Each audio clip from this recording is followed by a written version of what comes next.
and part. We now come to debate on part 2. This is clauses 21 to 76 and new schedule 2. The question is a part 2 stand part.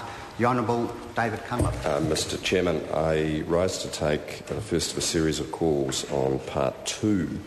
Part 2, as you have rightly described, covers essentially pages 3 through to pages 63, concluding at 61, concluding on at clause 75 of the SOP. It therefore covers new, Mr Chairman, the bulk of the matters under consideration in the SOP. No, there's some really bulky stuff further on.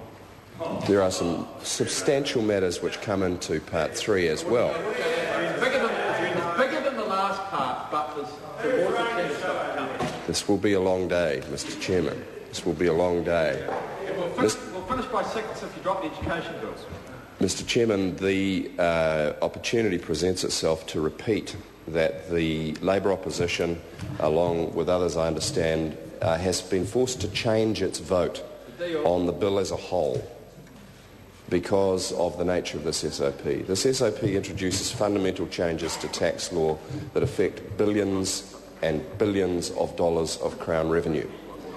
They were not introduced, for people who may just be tuning in, they were not introduced into the Select Committee. They have not gone through the proper tax policy process. They have not had the opportunity for public submissions. They have not had the opportunity for submissions by members of the profession. They have not had the benefit of the independent tax policy advisor who assists the Finance and Expenditure Committee. And in so doing, sir, the Minister has torpedoed what was a consensus on this bill. He had all parties in the House agreeing to the technical parts of this bill which were in it alone up until today's debate. And by introducing under the cover of urgency this massive SOP, which is by far the most far-reaching part of the bill, and indeed I'd argue this part of it in particular is the most far-reaching part of the bill. Mr Chairman, this is a fundamental change to our tax law. I want to take a moment, and I may need to spread across a couple of calls, Mr Chairman, just to set out for the public the essence of the change that is proposed in this part to the loss attributing qualifying company regime and its replacement by the look-through company regime. And I need to start, sir, by just summarising up the importance of LAQCs. LAQCs were first introduced in 2003 under the previous government when there were only 63,000 of them, and the total LAQC losses claimed, according to the Parliamentary Library using IRD statistics, were $709.8 million. By 2008, and that is leaving out the last 2 years of rapid growth, they had already more than doubled in number to 129,900 LAQCs, reporting total LAQC losses claimed of $2,258 million per annum. It's an extraordinary amount. Now just remember, Mr Chairman, that the total corporate tax take is only about, from memory, $9 billion a year. This is losses avoided of bit over $2.25 billion. So it's over a quarter of the corporate tax take that is the subject of flows through the LAQC structure. It's extraordinary. A quarter of all corporate tax goes through these.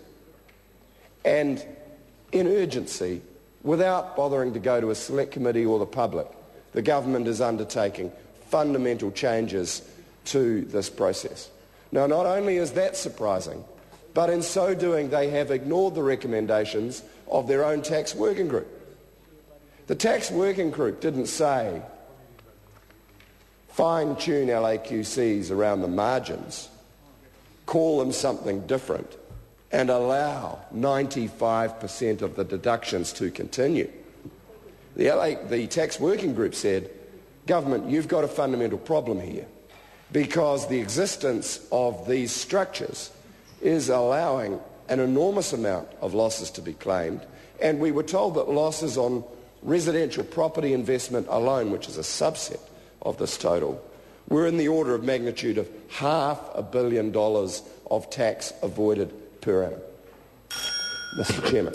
Honourable David Cunliffe. Mr. Chairman, it is absolutely necessary to step the public through why this matters and why the travesty of process which Parliament is enduring today also matters as a consequence.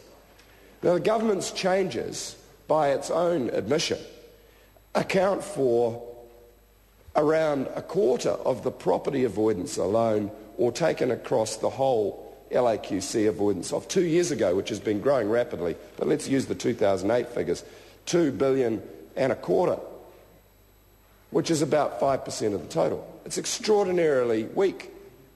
Why is it weak?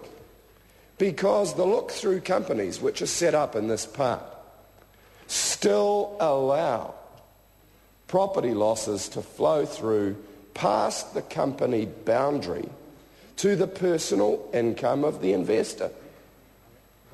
So, while it's a small step forward, while it means that you can't write off a company loss at 30% or 28%, you can write it off at the marginal tax rate of the investor, which is slightly less of a free shot to the corporate and property community, but not much of one.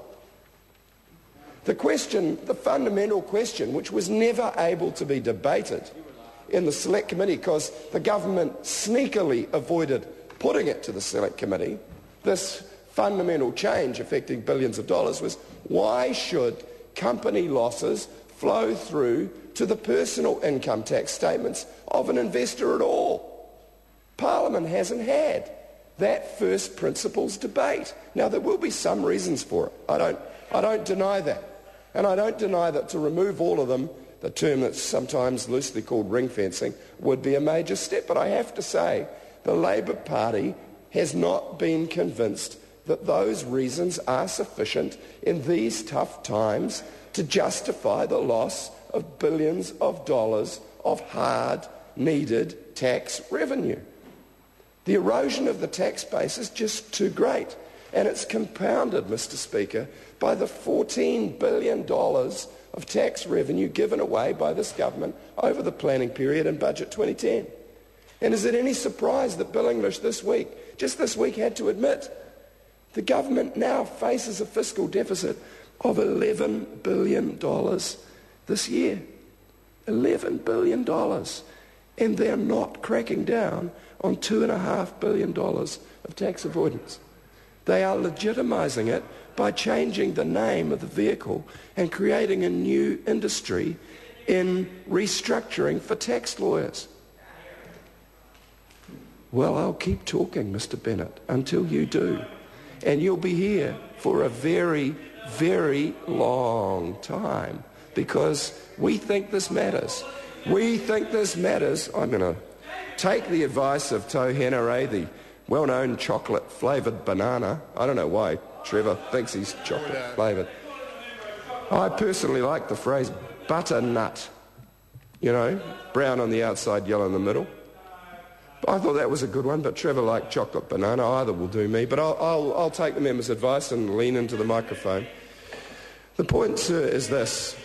That there is an enormous amount of pain going to be borne by ordinary New Zealanders who are going to witness what the Minister of Finance has already described as another effort at fiscal consolidation in the new year, i.e. another razor gang. And he is going to have to prune hundreds of $1 million out of the budget baseline, hundreds of million out of the 3/4 of it, which goes in health, education and welfare. And the only way that he needs to do that is because the government is not cracking down on avoidance. And here was its opportunity to do that. Here was the opportunity to say companies should be able to carry forward company losses. There's no argument about that. Intertemporal transfer of company losses is absolutely legitimate. But writing off company losses against personal income has got to be questioned in these tough times. It's got to be questioned. And Parliament was entitled to that debate. And it was entitled to the full McCoy. It was entitled to the debate at a select committee. The public was entitled to submit on whether they wanted property companies